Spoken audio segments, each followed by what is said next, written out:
Turn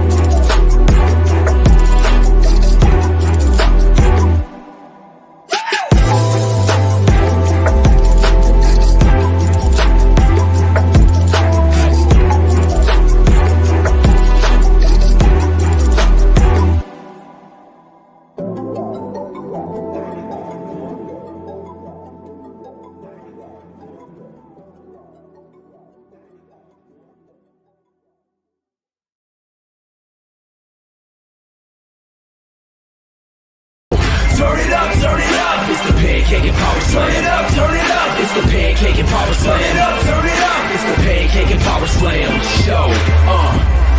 Turn it up, it's the pancake and power slam. Turn it up, it's the pancake and power slam. Turn it up, it's the pancake and power slam show. Turn it up.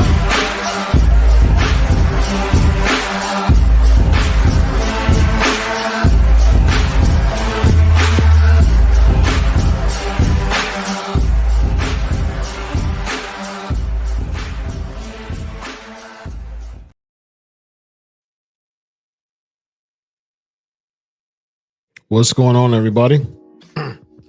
What's up, everybody? This is Dr. Chris Featherstone, episode 603 of the Pancakes and Power Slam show. We are here. This is fun. Stack'em series, episode 2 with Crown Jewel coming up. We're going to talk about the OG, the original Crown Jewel 2018. I was able to rewatch Crown Jewel and this week to prep for the show. And it was an interesting watch. It was an interesting watch to watch the original Crown Jewel. There were some notes. There were some interesting observations that I saw with the original Crown Jewel episode, and it was really interesting. It was some moments that I totally forgot about, actually, like Renee Paquette being an announcer, ladies and gentlemen. Yeah, she was a color commentator, and it just that role just did not work out for her. It just wasn't good. It wasn't good, but I think backstage interviewer, fantastic, and she's doing a fantastic job with her podcast, so I'm in full support of that. Color analyst, not so much. Wasn't very good.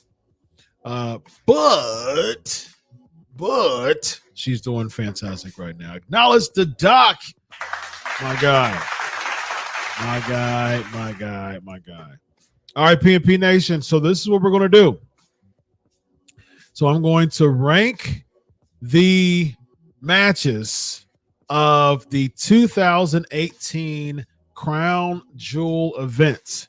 And I'm also going to highlight some observations that I remember that I was reminded of watching it again. So it's been 5 years since I've seen the episode of the 2018 episode of Crown Jewel. So it was a refreshing watch, one, and also it was really interesting to see a few things that I observed. So without further ado, and of course, Ask Doc, hashtag Ask Doc is the way to go.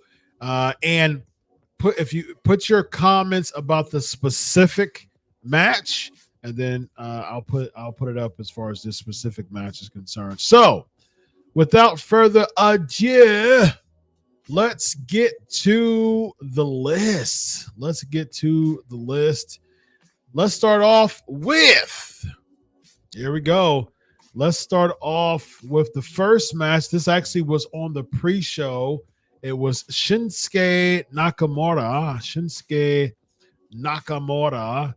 versus Rusev at the time. Of course, now Miro. This is for the United States Championship. This match was for the United States Championship.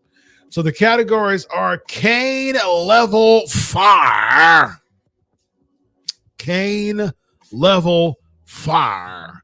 We got Shucky Ducky good. We got very underwhelming. We got mid. And we have Duke the Dumpster Trash. Those are the categories of this episode of the Stack'em series, ranking every single match on the Crown Jewel 2018 pay-per-view WWE Network Live Premium event galore. All right, so we started off with Shinsuke Nakamura versus Rusev. It was a very short match. This is for the U.S. Championship. At this time, if I can recall, they were really doing a very, very poor job with Rusev. At that point, Rusev was really, you had Rusev Day, just the craze of that, and people were just really making him, and they really was keeping him a heel. He should have turned face. I think it was a very bad call to keep him heel. They should have just rode the wave of Rusev Day and all the chants and everything. So in my opinion, I think they dropped the ball tremendously with Rusev, and they had him lose a very short match against Shinsuke Nakamura. So I think that this was I would put this in the category. I mean, the match wasn't terrible, but it was actually very underwhelming. It was very underwhelming. All right, we're going to start off with match number 1 on the main card, which was Randy Orton versus Rey Mysterio. Randy Orton versus Rey Mysterio. Now, there's something that I thought that was pretty cool about the intros of these the people in this tournament was the fact that Greg Hamilton at the time, who was the announcer, which again, that was something I noticed was really interesting. Like, oh, Greg Hamilton, I forgot about him. He was actually pretty good, man. He was actually pretty good. The People's Wrestling Channel says, I don't even remember the kickoff show match. Don't even remember that.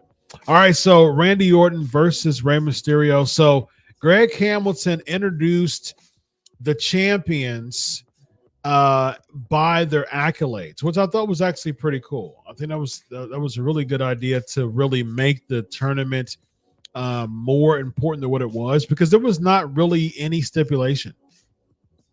It was not really any stipulation with that whatsoever. It was just a trophy. Who's the best in the world? That was one of the stipulations that they put on the tournament to make it sound important. Whereas they were just throwing a bunch of names and their accolades to appease the Saudi audience, with the assumption that the Saudi audience wasn't as involved in wrestling, perhaps, as they imagined that they were, or wanted them to be, or perceived them to be. So they had to give them all the accolades to make the presentation say, well, these people are very important. So yeah, it was cool. I appreciate them doing that. So as far as Randy Orton and Rey Mysterio, again, it's the first time I watched this show in 5 years, so I didn't know any results or anything. So I actually was pretty surprised at Randy Orton versus Rey Mysterio. It was a cool match. It was a cool match. It was good. It was good. It wasn't great though. Rey Mysterio getting the win at the end was it was actually surprising to me. And at that time, they were really making Randy Orton the apex predator heel at the time. And so 5 years ago, it was interesting to see how heelish Randy Orton was. If I recall, it was kind of in that moment where Randy Orton was just there, but he just wasn't there often. Like he was there, but not really there. He was just kind of in limbo, doing just a body there, doing his job. Wasn't really sunk in any major angle. So that's what I recall from 2018. I could be wrong on the year, but that's what it seemed like it was. So as far as Randy Orton and Rey Mysterio, I'm Mysterio catching the win was cool. Randy Orton protecting his character with the attack at the end. Very underwhelming. I would still put that as very underwhelming. Next we have The Miz versus Jeff Hardy. The Miz versus Jeff Hardy. So it was actually cool to see Jeff Hardy in a main event spot. Right now, he's just being so underutilized in AEW. I understand, AEW wants to trust him. I totally get it. It makes sense. But, he's been underutilized for a while, even in WWE toward the latter parts of his time there. But it was cool to see this, actually. It was a cool match. It was a decent match. It wasn't very underwhelming. It wasn't shucky ducky good either. Yeah, I would put if I had to choose one between, and I'm the one to pick the categories. So I like the fact that I'm making it harder for myself. So The Miz and Jeff Hardy, I would put The Miz won. It was a short match.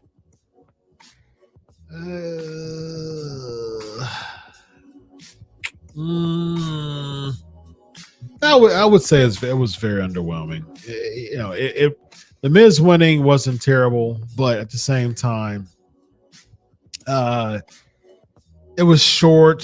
It wasn't a lot into it, so it was underwhelming in my opinion. It was very underwhelming. Next we have the Bar versus the New Day. The Bar versus the New Day. So, wasn't a bad match. Wasn't very underwhelming. For the sake of the categories, I'll actually put it. Actually, you know what?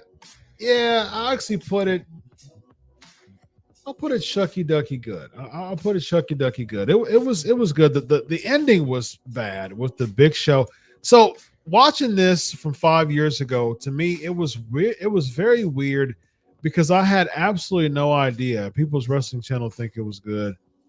Thinks Miz versus Jeff Hardy was mid. So for me, I was trying to figure out why in the world was the Big Show involved in this angle. And so they showed a recap that I guess he came and people were expecting him to be a part, to side with the New Day, and he choke slammed a New Day member. And was it a heel turn at the time? It was just really odd. But at the end, but at the same time, I mean, the face and heel turns from the Big Show.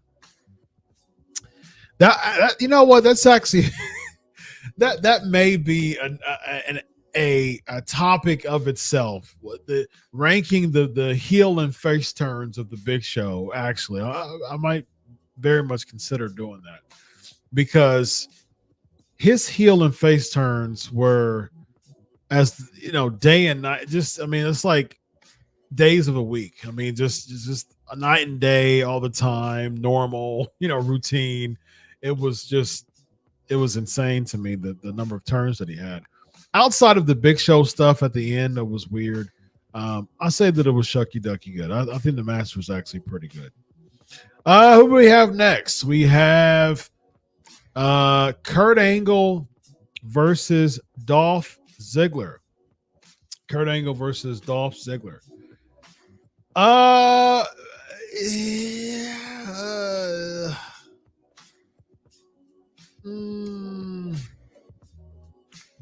It was very underwhelming. I was expecting a lot more from Kurt Angle and against Dolph Ziggler.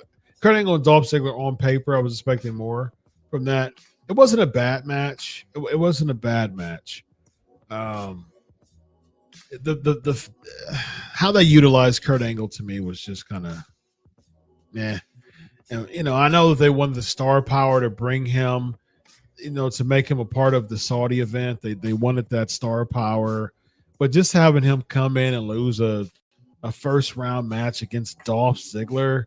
Credit to Dolph Ziggler. I mean, he's one of the most dependable people in WWE as far as in the ring. So on paper, like the reason why it was very underwhelming to me, because on paper, Kurt Angle versus Dolph Ziggler was like, it should have been an amazing match, but it was very underwhelming to me. Wow. Big Show has turned 37 times. Wow. People's Wrestling says NASCAR. What's up, Av? Av's in the building. More turns than NASCAR. Very nice. Good Day versus the Bar. Good. Yeah, I think it was underwhelming. All right, next we have let's do next we have looking for the other match. I don't see it yet. It should be. I'm looking for the graphic for it. Hold on a second. Should be a graphic for this thing. Should be a graphic for it. Here we go. Let's do this one. Here we go. So as it comes, here we go. There we go. We got Seth Rollins versus Bobby Lashley. So here's the thing with this one. With Bobby Lashley, he was the only non-World Heavyweight Champion or WWE Champion that was a part of the tournament. They did announce him as a former ECW champion. I was like, and to me it was like, man, he should have been world champion. When I heard those accolades and those announcements, I was like, man, he should have been world champion. But one thing that was interesting that I noticed that I forgot, again, it's been 5 years since I saw this show, and I forgot that Leo Rush came out with Bobby Lashley. And I thought it was hilarious because when I saw him come out, Leo Rush used to be his manager. My man, Bobby Lashley. And that was interesting that Lashley was with Leo Rush. And I was just kind of thinking about that in hindsight.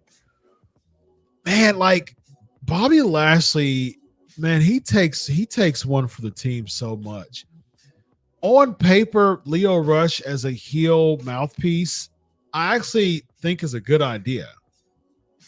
I know he likes wrestling and things like that, and he's doing, he was in Japan for a while and Impact or TNA now, which is great. And I can respect that. I can respect that. But I do think that him as a mouthpiece heel manager would have worked if they would have given it more time. Even especially if he's making more money. He's doing, he's taking less bumps, making more money, and being a manager. But I don't know if he's making more money, but I'm saying if he does make more money, he should have taken that role. But I just wasn't necessarily sold on Bobby Lashley being the guy. As far as as far as Bobby Lashley being the person that he managed, I wasn't the biggest fan of that, actually. I just don't think that Bobby Lashley I don't think he was utilized very properly, man. It was cool. It was interesting. They were trying to do something with Bobby Lashley. But at the same time, it just, when I was looking at that, it made me realize, like, man, like Bobby Lashley has really taken so many on the chin. The Lana thing, like, it was just time after time after time. I mean, MVP actually worked, Hurt Business worked, but they took him away from that. Now they're having him with like some type of newly thing, Hurt Business with Street Profits, and then they lose. They try to build him as a heel trio, and then they lose against LW and Carlito. Not a big fan of just the history of the utilization with Bobby Lashley. So with that being said, let's see here. I'm trying to find here we go. So with that being said, I think that I'm going to put, let's do this. Oh no, I don't want that. Let's do, hold on a second. Hold on a second. Trying to get my screen back on here. There we go.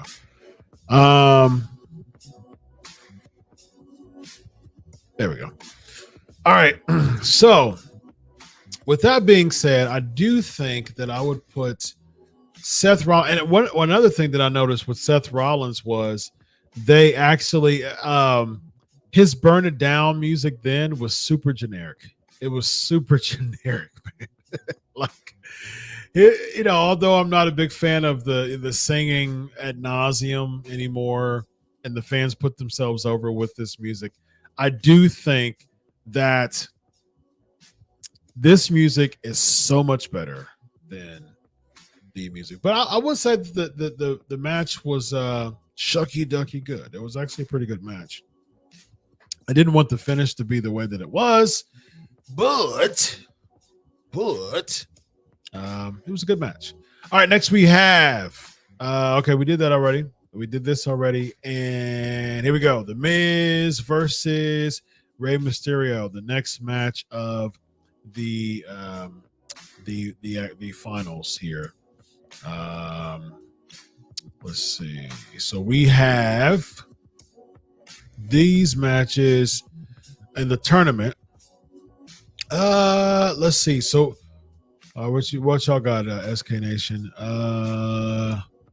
Miz versus Ray, good. Af hopes the thing with the Street Profits works.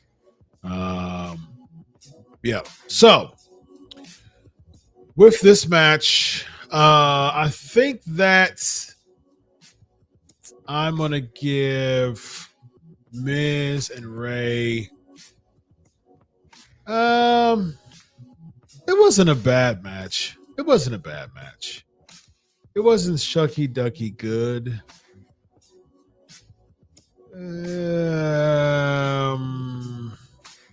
Yeah, I'll put it in a very underwhelming slot because it was just it wasn't terrible, but it was thrown together. It did feel thrown together. All right, next we have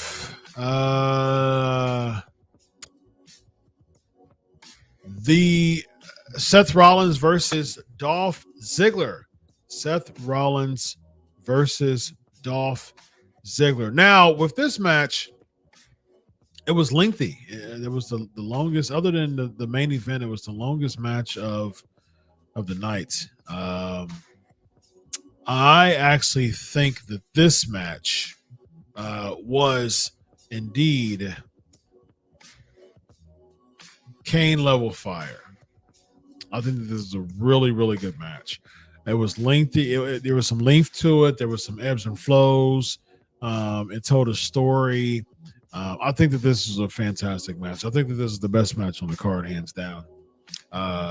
And I do think that if they would have utilized Dolph Ziggler better instead of just being a good little hand all the time, maybe a utility player, I think that this feud, if they would have put some time in it, would have went very far. Now, one thing I did observe with this, which was interesting, was that Drew McIntyre was the heavy of Dolph Ziggler. So if I can recall, that was Drew McIntyre coming from NXT, because I remember he ended up being the heavy for Dolph Ziggler for a little bit, and they ended up winning the tag team championships, if I remember. So he came up as a heel as Dolph Ziggler's heavy from NXT. Guess who else came up as a heel as Dolph Ziggler's heavy from NXT? Big E Langston came up as Dolph Ziggler's heavy from NXT. So I guess Dolph Ziggler likes to have bodyguards from NXT, because two of them came up as the bodyguard of Dolph Ziggler. I thought that was pretty interesting. Well, I do think that was absolutely, without a doubt, the best match of the card. Insane match, very, very good overall. AJ Styles versus Samoa Joe is next on the ticket. Honestly, man, I think that this match was very underwhelming. Yeah, I mean, I know that they wanted to have I know that they want to break, to have a time limit and to break it down a bit as far as just the time limit and stuff like that. They had a bunch to fill on the card, but it felt like that. If this match felt like that, this match could have been a lot better than what it was. Of course, they both were in TNA. They had great matches in TNA. So the quality of an AJ Styles versus Samoa Joe match definitely was there, definitely should have been there, but here it wasn't there. And the Saudi event, it just wasn't there. And so it was very underwhelming for me, especially as a world title match at this time in 2018. His title match, like AJ Styles title reign, was just very underwhelming. And I don't think that WWE did a good job at all making AJ Styles look bigger than the business, or at least, larger than life. He was the WWE champion. And for him to look so like everybody else on the SmackDown brand was just a horrible call to me. Horrible call. Next we have Brock Lesnar versus Braun Strowman. Brock Lesnar versus Braun Strowman. Okay, all right. Let's check in the SK Nation real quick. AJ used to come out with Ziggler and Big E. Yes, she did. She was from NXT as well. Rollins for Ziggler was good. I was shocked Ziggler won. I thought he was going to win the whole thing. Underwhelming, could have been a lot better. I agree. So, with Brock Lesnar and Braun Strowman, I was honestly incredibly disappointed. I was so disappointed in this match because I do think that WWE dropped the ball in not making Braun Strowman Universal Champion here. Now, they end up making up for it because Roman Reigns decided to step away from WrestleMania during COVID season, and Braun wasn't even on the card. So he went from being on the card, off the card. He went from being off the card completely to winning the Universal Championship by beating Goldberg. So what a turn of events for someone not on the card to become a Universal Champion. I do think that it was a little bit too little, too late when it came to that. I didn't think they struck while the iron was hot when it came to Braun Strowman. I do think if there was one opportunity, if it was the opportunity to make Strowman the Universal Champion, it was here. It was definitely here. And so instead, they had Brock Lesnar win again. I think if I recall, Strowman had to come from behind most of the match. He had to eat like 5 F5s. So they're trying to protect him by having him have all those F5s. But I do think the match was poorly written. It was poorly put together, choreographed. And I'm going to have to rank this match mid. It was absolutely mid. All right, next we have the finals of the World Cup with Shane McMahon winning. The finals of the World Cup with Shane McMahon winning. Ladies and gentlemen, this was very poor. This was horrible. You actually had two heels there. You had Dolph Ziggler and The Miz, two heels, starting off the match. Shane McMahon coming out because he's the SmackDown general manager. And so The Miz fakes it, he gets an injury. Kayfabe. Shane McMahon steps in as a replacement for The Miz. So he didn't have to win any tournament matches. He comes in as a replacement for The Miz and beats Dolph Ziggler, who had to go through Kurt Angle and Seth Rollins, two former world champions. Shane McMahon comes out in his tank top and jeans and sneakers and beats a Dolph Ziggler who had to go through two former world champions and one current world champion in the match currently.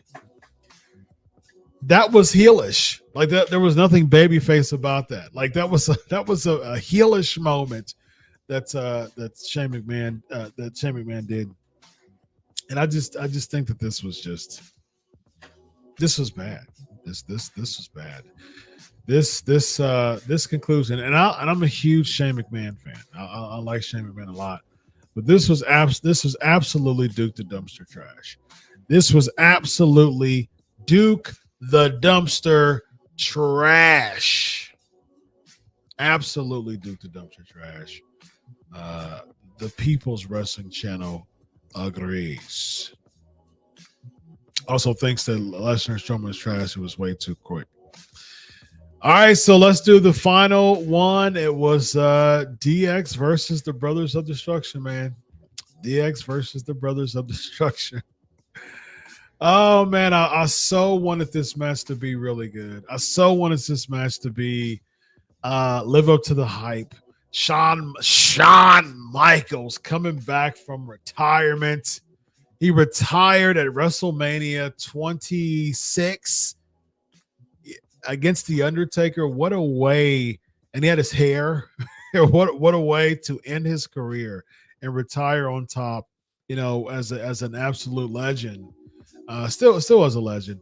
But the money was talking to him so right. The money was so right that he had to come back for one more time.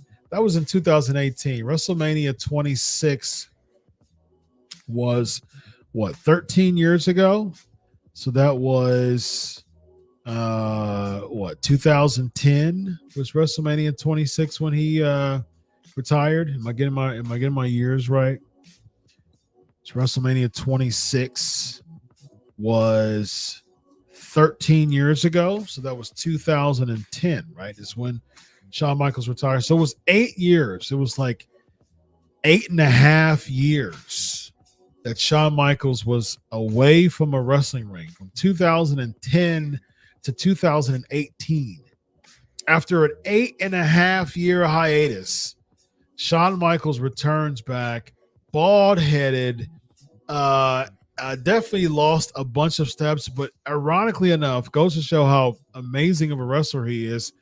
He still looked better than the three people who wrestled dozens of matches after him within the 8 year hiatus that he was gone, 8.5 year hiatus. So Shawn Michaels still looked like the best person. I mean, I know that there was a botch. There was a bunch of botches, man. It was just not good, man. It showed that all of them just weren't in their lane. They were just getting a paycheck. All of them looked out of shape except for Michaels to an extent, but all of them looked out of shape. And I'm a huge Taker fan, huge Kane fan, Triple H is an absolute legend, and Shawn Michaels is one of the greatest of all time. And so I had high expectations coming into this match. The build was good. The entrances were good.